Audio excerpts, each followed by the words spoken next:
So before I start, I'd like to thank the University of Cambridge. I studied here, and it gave me a lot in terms of knowledge, in terms of understanding. So it's quite a big deal for me to be standing here. I've sat there. I'd like to thank the Judge Business School, the Dean, the faculty and students, and I'd especially like to thank Professor Rao for having me here. I thought I would speak a little bit about India, about what is going on in India, and that's the Bharat Jodo bit. And then I would talk about two divergent perspectives on the planet, the American view of things, the Chinese view of things, and how those two are playing out. And then I'd conclude by placing some ideas on the table about how we can think about these two divergent forces. The central thread is about listening, and it's about listening at the individual level, but also listening politically at scale. So not just one person, but listening to millions and millions of people and understanding how they're feeling and how they're responding. Okay? And then also listening to different cultures, which you're not maybe used to or I'm not used to, and trying to get a sense of how they're seeing the world, and trying to piece together where they're coming from. So the broad idea is one of listening. Different cultures listen differently. There's a very specific way in which the Indian culture listens, and so I'll be talking more about that. I see a friend of mine, a Sikh friend of mine. You'll sort of get a sense of what I'm talking about, and it's also about what is going on at the international level and the risks that are potentially in front of us. Okay, so we can start with the Bharat Jodo. Everybody knows, and it's been in the news a lot, that Indian democracy is under pressure, is under attack. Right? I'm an opposition leader in India, and we are navigating that space. What's happening? The institutional framework, which is required for a democracy, parliament, a free press, the judiciary, just the idea of mobilization, just the idea of moving around, these are all getting constrained. So we are facing an attack on the basic structure of Indian democracy. In the Constitution, India is described as a union of states, and that union requires a negotiation, requires a conversation. So it's slightly different than other countries. You can think about it much more at the scale of Europe, right? Multiple different states, much bigger than Europe, requiring a conversation and a negotiation to actually move forward. And it's that negotiation that is actually coming under attack and under threat, right? Here you can see that picture. That picture is taken in front of Parliament House, and that's where a whole bunch of opposition members of Parliament were just standing there talking about certain issues, and we were just locked up and put in jail. And that's happened 3 or 4 times, right? And it's happened relatively violently. That's just an example. And you've also heard of the attack on minorities, the attack on the press. So you get a sense of what is going on. Now, the one way I like to think about it is that Indian democracy is a public good, okay? Because it is by far the biggest democracy. At least 50% of people who live in a democratic space live in India. And so preserving and defending Indian democracy is more than just about India. It's actually about defending the democratic structure and the democratic system on the planet, right? Can we do the next slide? So that's what I described. capture and control of media and the judiciary, surveillance and intimidation. I myself had Pegasus on my phone. Large number of politicians have Pegasus on my phone, on their phone. I've been called by intelligence officers who tell me, listen, please be careful what you're saying on the phone because we are sort of recording this stuff. So this is a constant pressure that we feel. Cases on opposition, I've got a number of criminal libel cases for things that, should under no circumstances be criminal libel cases, but that's the story, right? And that's what we are trying to defend. What we found as the opposition was that it's very difficult to communicate with people when you have this type of an assault on the media, on the democratic architecture. Can you go to the next slide?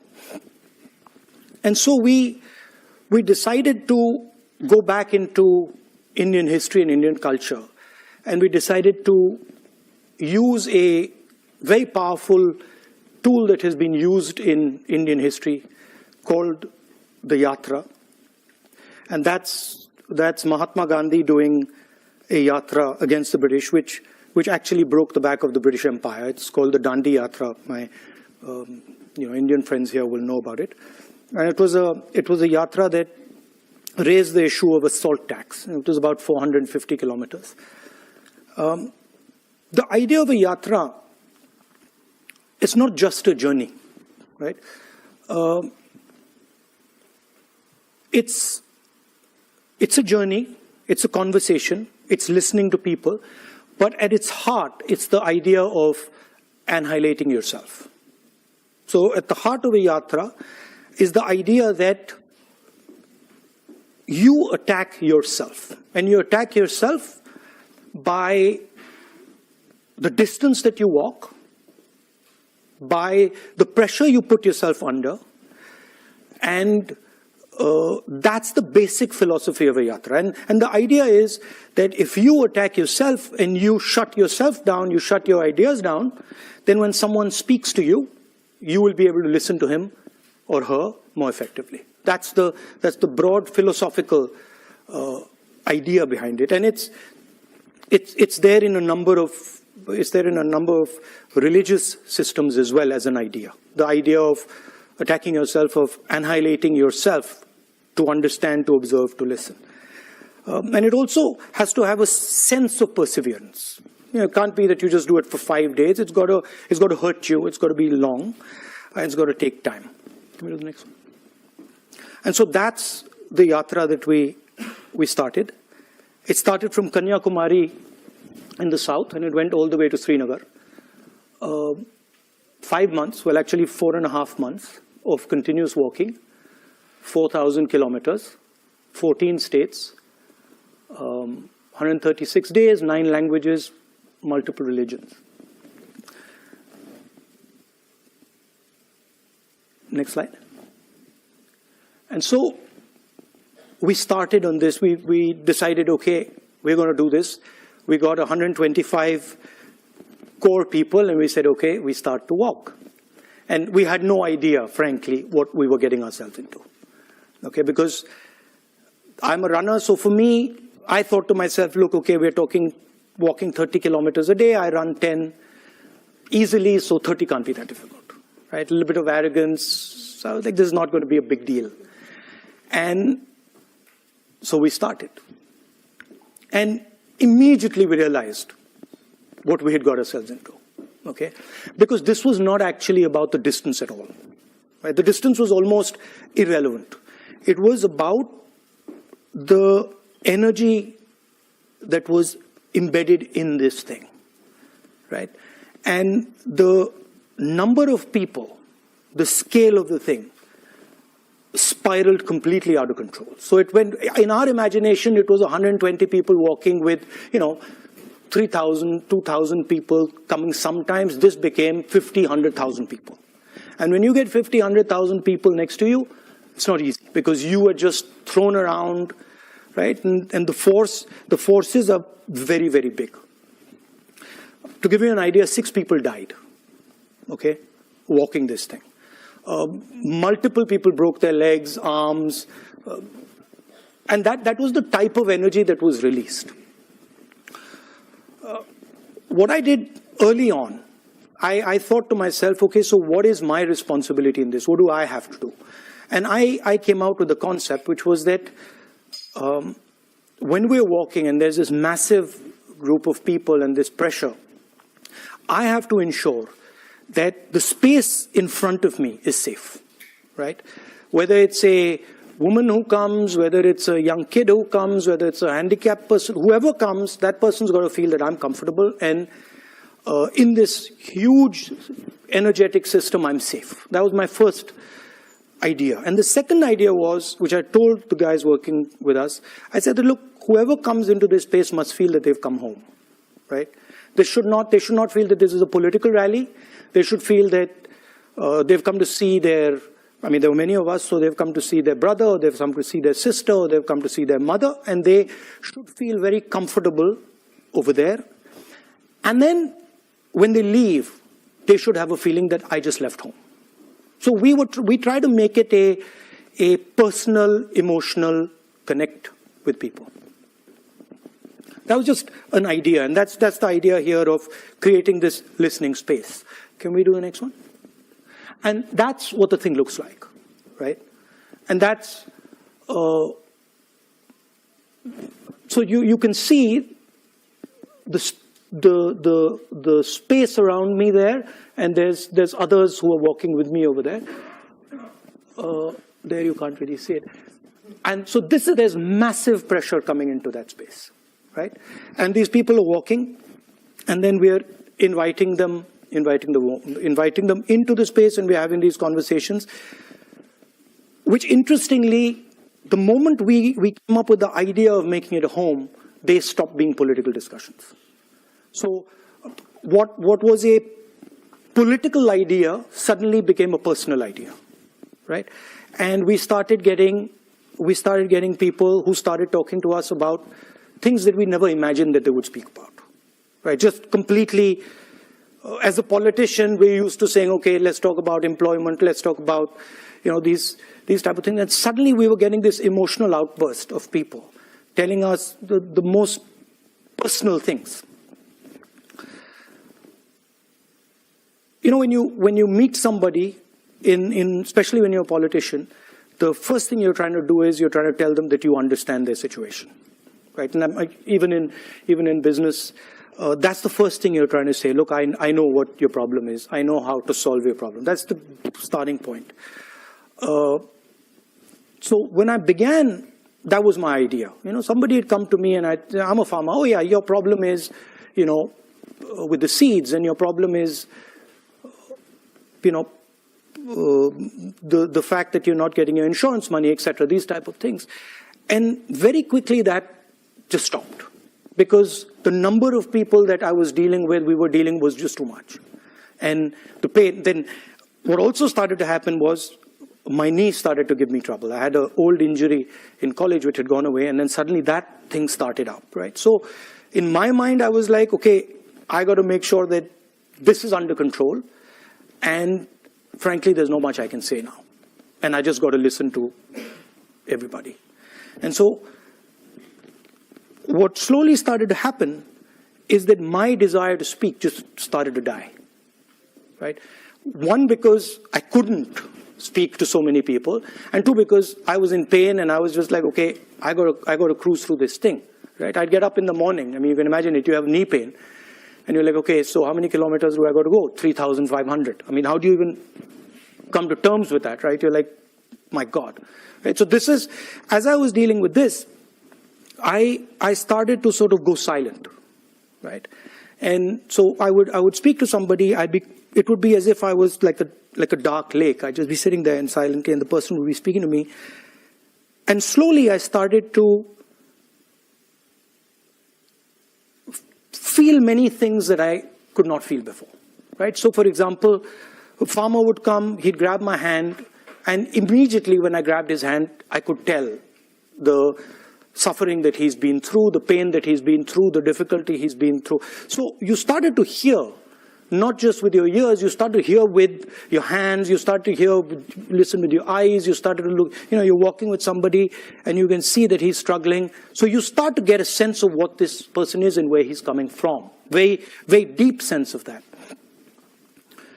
I'll give you the most shocking example of this, and I said that these discussions started becoming very personal.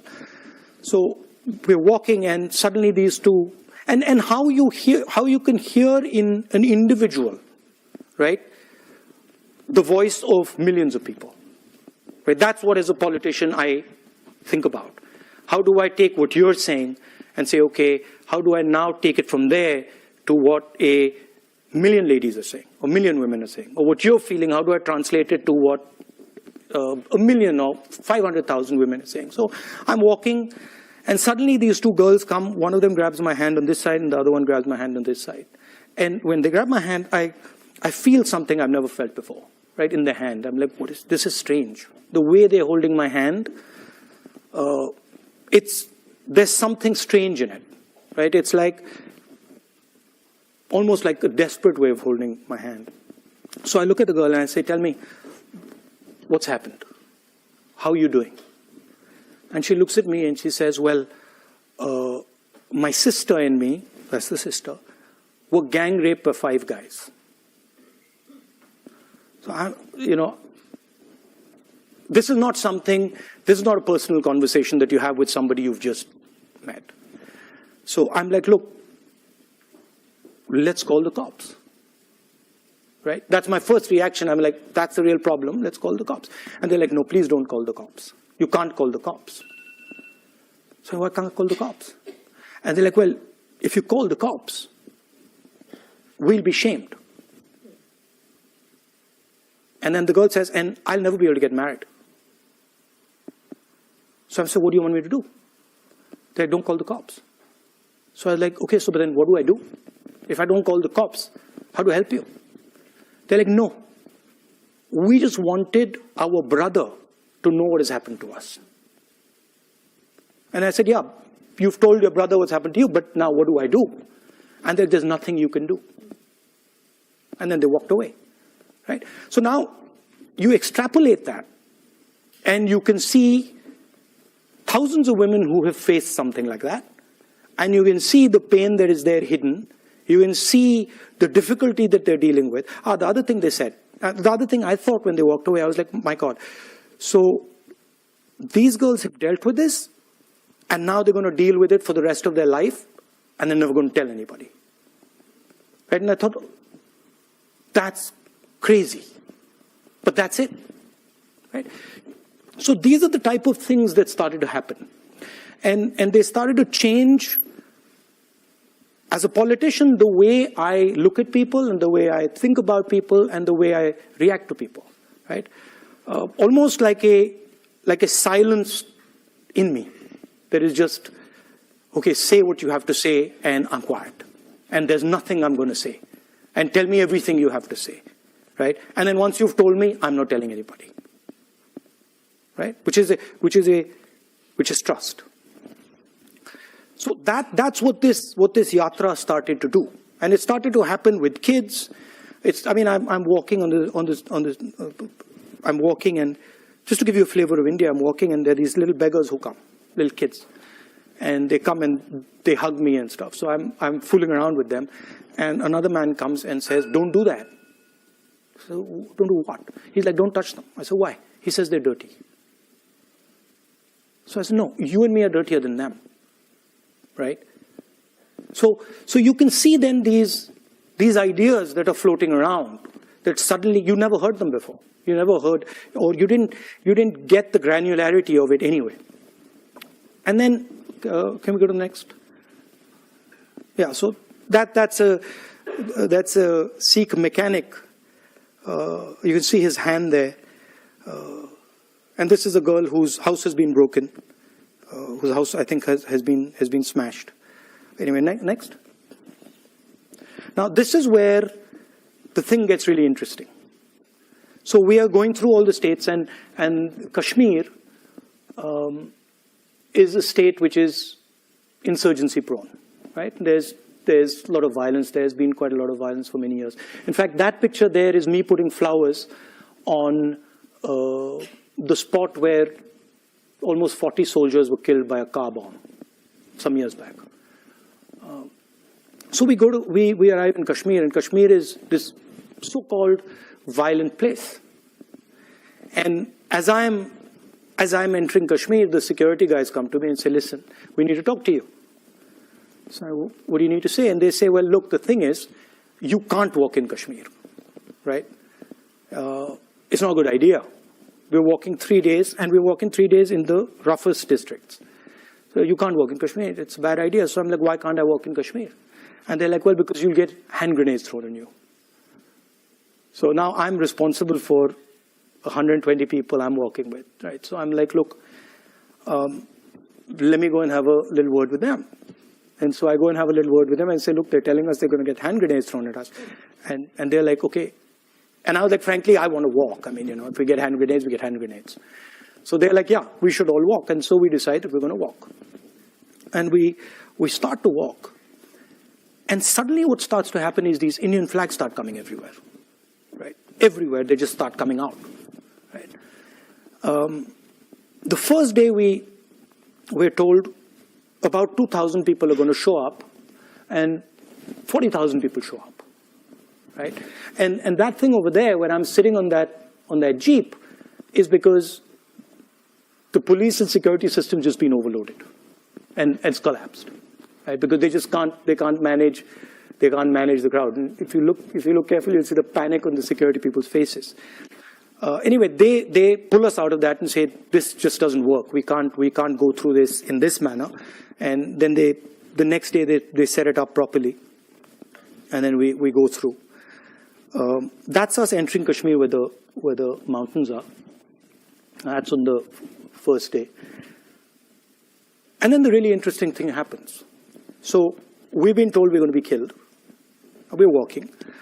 And people are coming, and then one guy looks at me and he says, call me. So I'm like, come. And the security people have said, listen, please don't do this. Please don't call people. Like we walk here, don't call people, because this is putting everybody at risk. So the guy says, call me. I say, come. So he comes. He comes, starts walking next to me. And he says, Mr. Gandhi, you've come here to listen to us. So I'm like, yes. So he's like, that's interesting. He's like, you really come here to listen to us? And I'm like, yes. So he's like, good. And then he says, you see those guys over there? And we're walking. And he says, you see those guys over there? And I'm like, yes, who? He's like, those boys over there. And I'm like, yeah. He's like, the militants. Right? Now, militants should normally kill me. In that environment, militants should kill me. And he says, they're there. And they're looking at you. So I look at them, and they give me this sort of, I'm serious, they give me this sort of look. And I'm like, okay, I'm now in trouble, right? Because this guy's just told me this. They give me this look, and I give them this look back, and then we carry on, nothing happens, right? And why I'm telling you this is because they actually couldn't do anything. They actually didn't have the power to do anything, even if they wanted to. Because I had come into that environment listening. And I had come into that environment completely with no violence in me at all. And the vast number of people there were seeing that. Right? So that to me was an indicator of the power of listening and nonviolence. Now, what did we hear in India? The main thing. We heard that, and this you don't hear in the media. In the media, you have a completely different discourse going on. You have Bollywood, you have cricket, you have all sorts of other stuff. What we heard in India is, the main thing we heard is unemployment. That India is simply not producing the jobs its youngsters need. Period, the end. And that's everybody. All the young people, okay? So I want to leave you with that. Now let's go to the next. So now, let's move to the two divergent ideas that are, there are many ideas, but the two that are big and the two that are powerful and playing out, the idea of the United States and the idea of China. And we know that the United States is the dominant superpower, global superpower, and it's had a record since the 1940s of enabling large amount of prosperity and growth. Okay, and it's done that. It's done that in a democratic environment. It used to produce, and it used to produce in a democratic framework, and that's quite an important thing, in my view. The history of the United States, everybody knows. People went from Europe, people went from England because they were persecuted. So the idea of individual freedom is very, very deep in America. And the Americans, at least with their citizens, will protect that idea very firmly and very strongly. Right? And the other idea that's central to America is the idea of openness, the idea that anybody can come into America and anybody can dream the American dream. I was educated there, and I remember being surprised at how open it was. I'll give you an anecdote.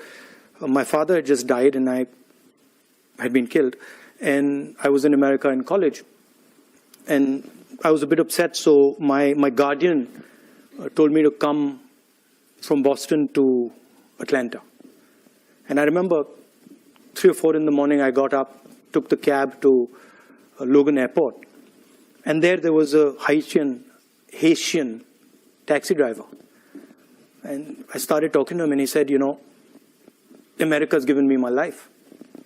America has given me everything I have. I had nothing in Haiti, and I came here, and they love me, and they treat me with respect. And I'm part of the American dream. And then I walked out to on the curb, and as I was walking out, I pulled my suitcase out, and there was a guy standing there, and he had these suitcases in front of him. So he said, which airline are you flying? And I was a bit suspicious. I was like, why is this stranger asking me which airline am I flying? And anyway, I hesitated, and I told him, and he said, oh, you can do curbside check-in. And I'm like, what's that? And he's like, well, you can just leave your bags here. Now, for me, this was just like a mind-blowing idea, right? Like, I leave my bags here? Okay. So I was like, no. He's like, no, you can leave your bags here. So I was like, okay, so who are you? And so he pulls out his airline ID. And I'm like, okay, that's interesting. And I leave the bags. And then I walk off, I remember asking myself, when are these guys going to check my ID? Right, I had a passport and my college ID, and when are they going to check my ID? And they didn't check my ID. They didn't check my ID right into the plane. This was pre-9/11, so maybe a lot of you guys don't remember this, haven't felt this, but I was like, what's going on, right? And why are these guys not checking this ID? In my own country, they check my ID, right? They'll ask me for the passport immediately, and here they're not. What is going on? And I remember sitting on the plane saying, my God, this is an amazing place. I've come here a few months ago, and they've let me through the airport, they've not checked me, and they trust me, they believe in me, right? And to me, those two ideas are the core of the idea of America. They will make you feel comfortable, and they will protect you. Okay, in America. In America, not outside America often. Okay, outside America, they can do bad things to you sometimes, but in America, they will protect you, okay? And to me, that's the central idea of the United States. And it's a very powerful idea, and it's been successful. And it's basically built a superpower. It's built an engine that has allowed people to come in, huge amount of innovation, huge amount of technological advancement, many positive spillovers. But now there's a problem. And in my view, there's two problems. One problem is that post 9/11, that that idea that anybody could just walk into America has been challenged, questioned. It's been questioned directly by bin Laden, by putting planes into the World Trade Center, by generating huge amount of anger and fear. And that has had a result. The Americans are absolutely correctly, they're concerned about people who come in, about what they might do. And you can see that with the whole Homeland Security, the X-ray machines at the airport, all that going on. That's basically the idea that you can't just come into America like you used to. Okay, so that's one big change that's taken place. And the second really big change that's taken place is that what used to be the strength of the United States, the idea of production in America, the idea of manufacturing in America, has simply left. It's just gone away from America, it's gone somewhere else. Where's it gone? Can you give me the next slide? Where's it gone? It's gone here, right? And it's gone to the aspiring global superpower, which today dominates production. Okay? Now, I've read quite a lot about the Chinese. I've studied them. I've spoken to senior leaders. I've spoken to people who think about China. I'm not an expert, but I have a decent understanding. Okay? So bear that in mind. Now, the way the Americans value individual liberty, the Chinese value harmony. They are not, individual liberty is not central to their idea. Okay? Their idea is much more about the society being in harmony, because they've had massive tremors, right? They've had huge amounts of pain, they've had revolution, they've had civil war, they've had the Cultural Revolution. So what they don't want is that things go out of control, that things spiral out of control and disorder comes, which is legitimate. For them, it's as legitimate as individual liberty is for the United States, right? For them. One conversation that I had really struck me about China. And it's shaped how I think about it. Okay? And the conversation was with a senior gentleman of the Communist Party, and I asked him, I said, tell me, what is China? Right? I said, is China a country? He says, yes. And I said, okay, is China a nation? And he said, yes. I said, no, but give me a Chinese explanation of what you are. And so he says, look, Mr. Gandhi, I'll explain it to you.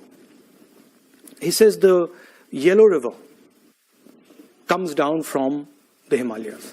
It flows down. And it has unlimited power. It has unlimited energy in it. He says, if Chinese civilization orders itself and organizes itself effectively, which it does on the coast, mostly, it can harness the power of the Yellow River. And when it harnesses the power of the Yellow River effectively, China rises. He says sometimes what happens is the Yellow River comes with all its energy, and China cannot organize itself to harness its energy. And then there is disorder in China. And the energy havoc in, and then flows into the sea and is wasted. And I thought this was a completely different way of thinking about a country than anything I had heard from any Western politician. I had never heard anything of this type, right? If you ask American politicians what is America, it's land of the free, right? They don't start talking to you about the Mississippi River and that stuff. I never heard it. Maybe they do. Okay, but so China looks at energy. China looks at flow. China looks at processes, right? And China tries to shape them. Now, if you use that metaphor, you can see some of their actions flowing out of this. Right? You can understand now what the Belt and Road looks like and why it does what it does. Because the Yellow River, the Yellow River flows this way. Chinese civilization harnesses the energy, and then the energy flows right back into Asia. Right? You can understand what the Three Gorges Dam is. Right? And I get the sense, and maybe I'm wrong, but I get the sense that the infrastructure that you see in China, the railways, the airports, the dams, they are actually, in the Chinese mind, they are emerging from nature. They're emerging from the power of the river, and they're, in a sense, China sees itself as a force of nature, right? And is embedded in nature.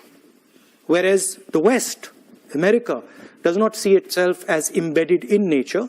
It sees itself as placed on top of nature. Okay? Now this completely changes how you think about things. And this explains, to me at least, why the Chinese would be so interested in harmony. And why, and how they would think about it. There's another conversation that, for me, was absolutely fascinating.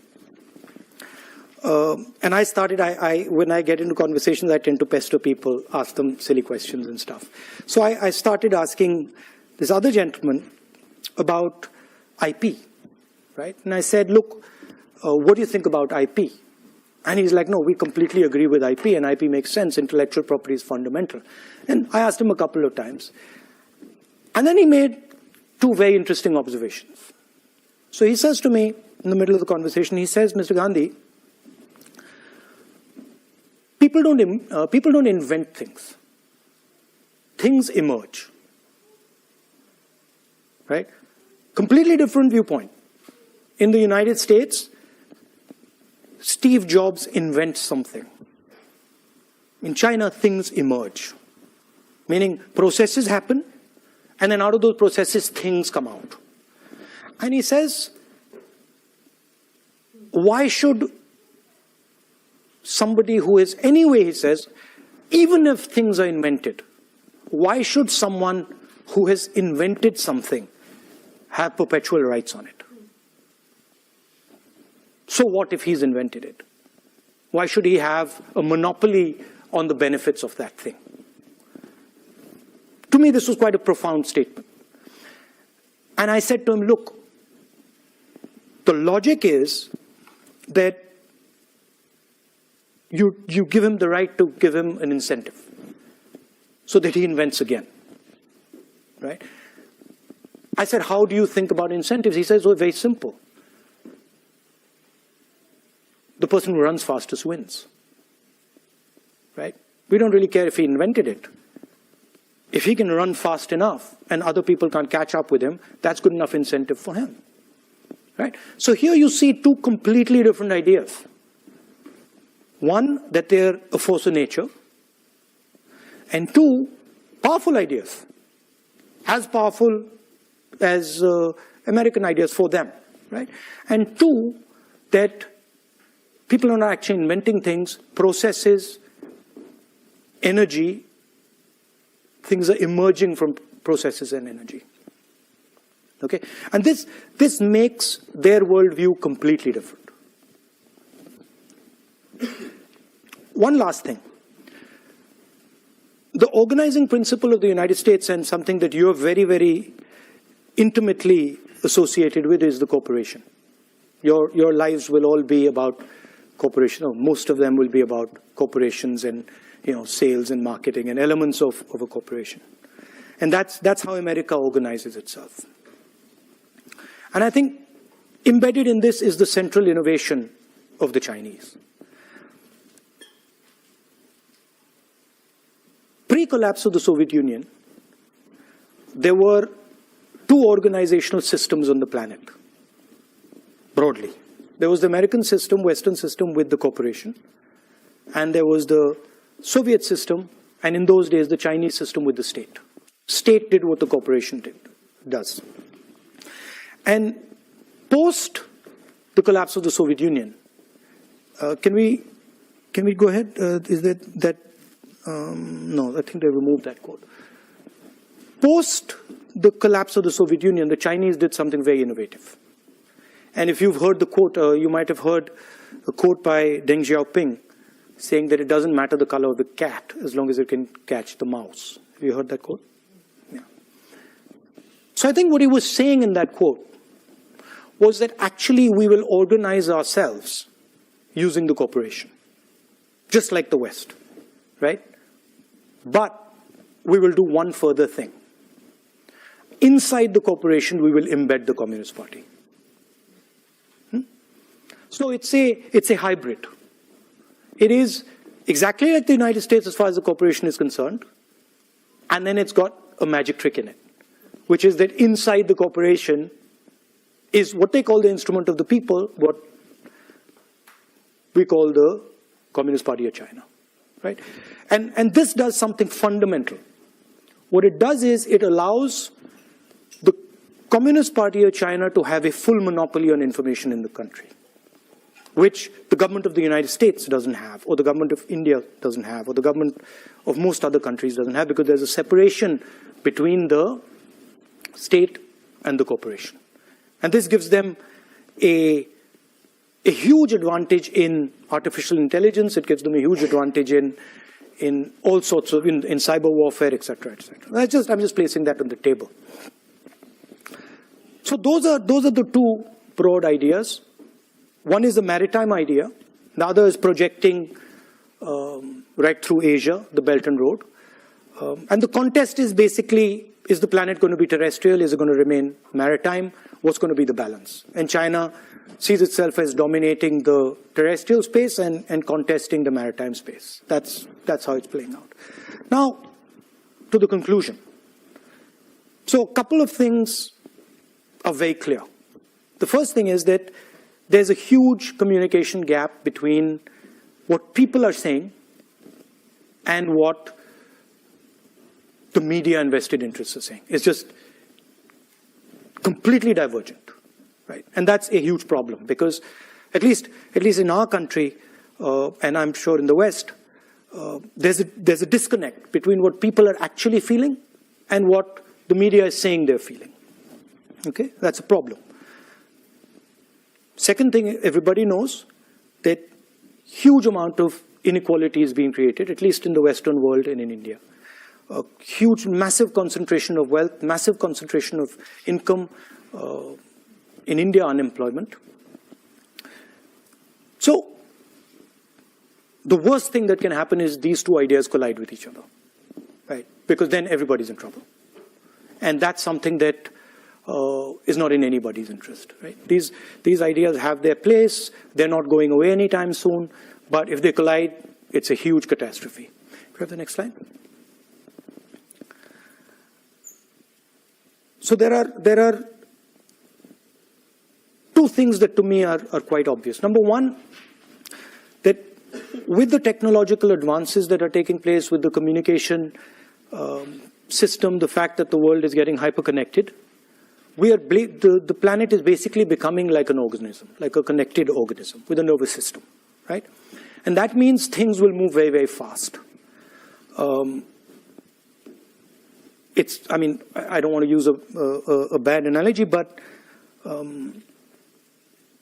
cyanide kills you in seconds because it uses your nervous system, right? And it kills you with almost no energy. It requires very little energy to completely wipe you out. So that's the space we're heading, where things will move very, very quickly and they will infect everything very fast, right? So the first thing we have to think about is the need for a global immune system that listens very fast to escalation that is uncontrolled. And Ukraine would be an example, right? We're sitting here, Ukraine just keeps escalating. Nobody actually knows where it's going to end. So those, in a hyper-connected world, that's a very dangerous thing. And you need institutions and you need thinking that says, okay, these are the type of things that we tamp down immediately. So that's one idea. And the second idea, which I think is fundamental and goes back to the point I raised about India being a public good and being the biggest democracy in the world, we simply cannot afford a planet that doesn't produce under democratic conditions. Okay? Because if democracies do not start producing again, right, they will not survive. Because the tensions that will arise inside the democracy, the inequality that will arise, the anger that will arise will just collapse the democracy. So what is required is new thinking about how you start to produce in a democratic environment, which is completely different than production in a coercive environment. In a coercive environment, what you're basically doing is a factory, a production unit has a huge amount of socio-political energy inside it. And what you're doing is you're forcing it closed inside the structure. You can't do that in a democracy. So that conversation between labor and capital has to happen, has to be a negotiation, right? And I think that's where a lot of the thinking has to happen. How do we start to produce again in a democratic environment, and how do we manage the negotiation between the structures in the factory so that they can happen in a democratic structure? Otherwise, in my view, democracies are in trouble, in big trouble, right? And that the good news there is, of course, technology will help you, decentralization will help you, decentralization of power will help you. So I think things can be done now that couldn't have been done 10, 20, 30 years ago in terms of technology, in terms of decentralized manufacturing, in terms of the structures that you need for that negotiation. But I think that's where a lot of the conversation has to happen. And finally, for me as a politician, the idea of listening, observing, and doing it persistently, quietly is very powerful. And I think these ideas, divergent ideas, they need to also spend some time listening to each other. One mustn't say that, oh, this is wrong and that is right. Everybody has his own way of doing things. But I think one must give space to the other and say, okay, what is that other person doing? And that requires a little bit of the idea that I mentioned at the beginning, this idea of annihilating the self, right? I'm going to keep quiet. I'm going to curb my desires. I'm going to curb my imagination, and I'm going to listen to the person in front of me with compassion, with affection, and see what he's trying to say, and listen deeply to what he's trying to say. I think that would be very, very good for the planet. Thank you.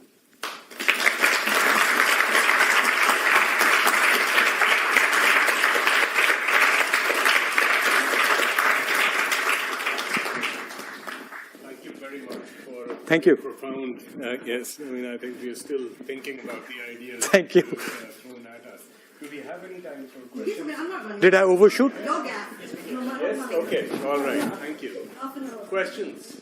No, we got some questions from the audience already. Yeah, we've got sliders. We've got sliders. All right. First question is, what are your thoughts on the rising power of the right wing in India? Its role of key institutions like the media and the judiciary. So when you look at these things seriously, you have to go past the idea of the right wing, and you have to go into what are the forces behind that structure, right? So what is causing that sort of change? Number one, massive concentration of wealth in few people's hands. Number two, complete control of the media as a result of the concentration of wealth. And number three, the lack of production in India, right? So if you have people working in factories, right, they can organize themselves politically. And if you can organize yourself politically, you can get a counterforce to right-wing mobilization. The problem is the bulk of India's people are unorganized labor. So it's very difficult for them to organize. They want to organize, they understand the need to organize, but because they're completely separate, They can't, right? So that's really how to think about it.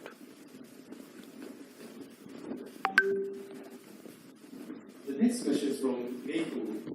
How will you heal what is a highly divisive and polarized India? What would you say to the voters of the opposing party to help bridge differences? Opposing party, you mean the people in power?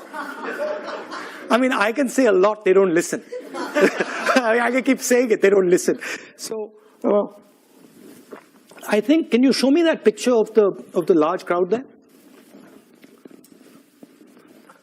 Not that one. That's a different type of crowd. That's a different type of crowd.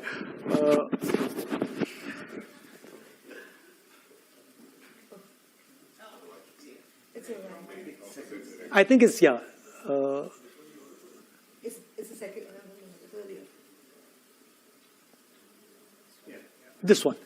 So this is mass mobilization, right? And this is actually how you fight politically.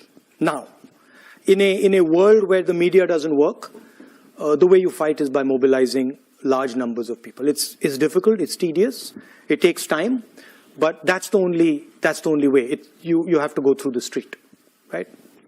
And there's a lot that can be done using that system, right? I'm in fact surprised that it's not used more in other countries. I wonder about it, right? Because it's actually quite a simple thing to walk across India. It's not a complicated thing, right? And it's a very, very powerful thing. So it's about allowing people to express themselves, right? How do you heal? I think this is healing. I think this really heals, because when somebody comes out and says, look, I had the opportunity to say what's in my heart. By the way, I had BJP guys coming here.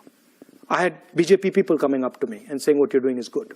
What you're doing is good for the country, right? Large numbers of them, right?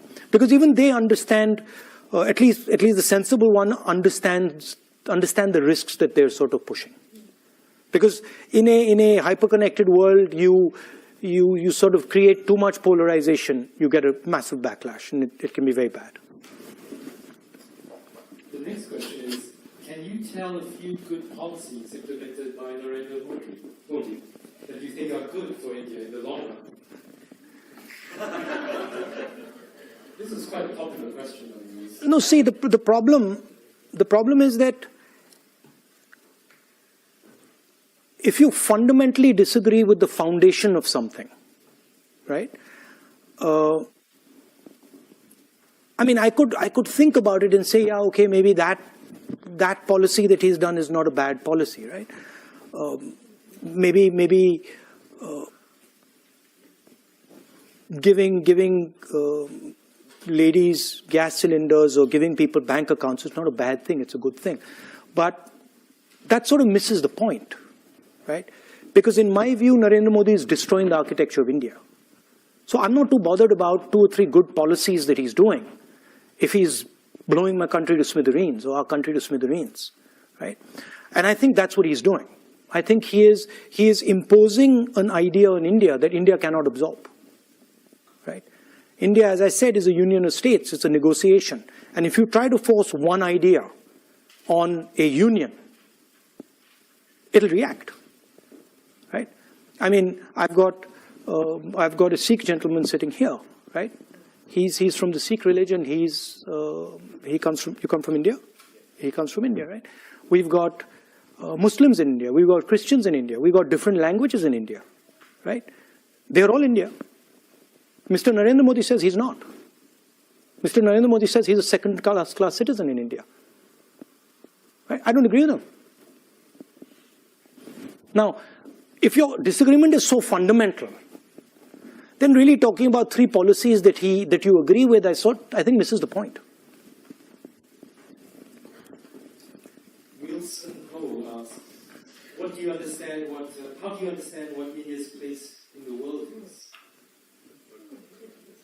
How do I understand what India's place in the world is? Somebody once told one of India's leaders, do you lean left or do you lean right? And she said, we stand straight. Right? So India's place in the world is when India is successfully expressing herself.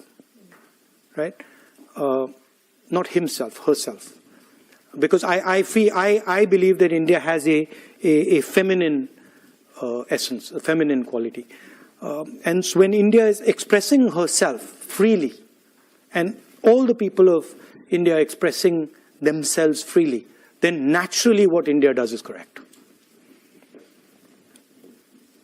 Dr. Moore asks, how do you reconcile the burden and responsibility of being part of such a famous political family, making your work connected but still retain a sense of self?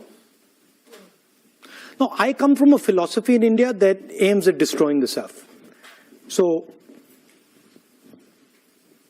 that's just the political philosophy I come from. I mean, that's a sort of more nuanced point and a sort of nuanced question. I fight for an idea, right? And I'm not too bothered about where I come from, who I am, who my father is, grandmother. I don't care. I think that there are certain ideas that need defending, and I defend them. And I try to think about, I try to think deeply about what is happening. I try to be compassionate. I try to understand other people's perspectives. But then I defend the ideas I believe in.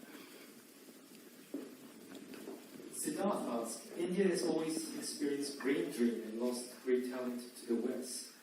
How does it provide opportunities for corporates, business, etc.? I think that in the 21st century, the idea of brain drain is outdated. Because would Bangalore have happened if brain drain didn't happen? I don't think so. Because the people who created Bangalore first left India and went to America, and then went back to Bangalore. So the question is not about brain drain. The question is, are you able to create the conditions in India that brings people back? Are you, and this is something I think the Americans used to do very, very well, right? People don't just go to America because it's a nice place. People go to America because it allows you to fulfill your, or used to allow you to fulfill your dreams, included you, embraced you. So those are the type of values that make people go to places. And if India does that, and if India is open to people and is easy to work in, people go back. I mean, I do believe that it's very important that Indians go out and learn about the rest of the world. I think it would be a disaster if India suddenly said, look, we don't want to go out at all. And we don't want to learn anything, we just want to learn back home. I think it would be a disaster. So I think the idea, I mean, what you're doing is a very powerful thing. You're going to see a different culture, you're meeting other people who have completely different ideas, and then you take some of these home. So I think that's a good thing. I think this is the last question. So Hamandir asks, Hamandir comes from Punjab, which is facing rapidly dropping groundwater levels and high unemployment. What's your vision on tackling these issues? On groundwater? Groundwater. I mean, that takes us back to the idea of production in a democratic environment, right? And production in a democratic environment is much more complex than production in a coercive environment. Because essentially in the coercive environment, you're not allowing the negotiation. You're shutting the negotiation down, right? I mean, with all due respect, the PLA takes care of the negotiation in China, right? Of the social pressure of the factory. The social pressure of the factory is taken care of by the PLA. Now, if you have such a force that takes care of the production negotiation, that force is going to control your government. right? So if any country decides that, look, what we're going to do is we're going to coercively control manufacturing, well, it won't be a democracy. Because the people who will coercively control it will take over the country, right? So production in a democratic environment is difficult. It's not easy. It's been done. The Germans do it very well. Other countries, the Koreans do it, the Japanese used to do it, America used to do it very well, right? But it needs a new imagination. It needs, you get many benefits from democracy that you don't get from coercive sort of manufacturing, right? Now, can we construct a system where you can actually manage that negotiation effectively and have large-scale production, maybe decentralized, in the democratic world? I think you can do it. And I think, frankly, one of the reasons I'm saying this, I think India is the prime place to do it. It is the best place on the planet to attempt it. There are many different models possible in India. There are 30 different states. I think it can be done there successfully. Punjab, the water problem is an agricultural problem, and it's because of essentially too much wheat and rice being grown there. So you have to change the agricultural cropping pattern, which is very complicated because it's sort of linked to something called the MSP, which is a technical thing, and we don't want to go there. I'm afraid that is all we have time for. But there is a reception where you can come and say hello to. But thank you very much. Thank you. It was an absolute dream to listen to you. Thank you. Thank you. Very much. Thank you.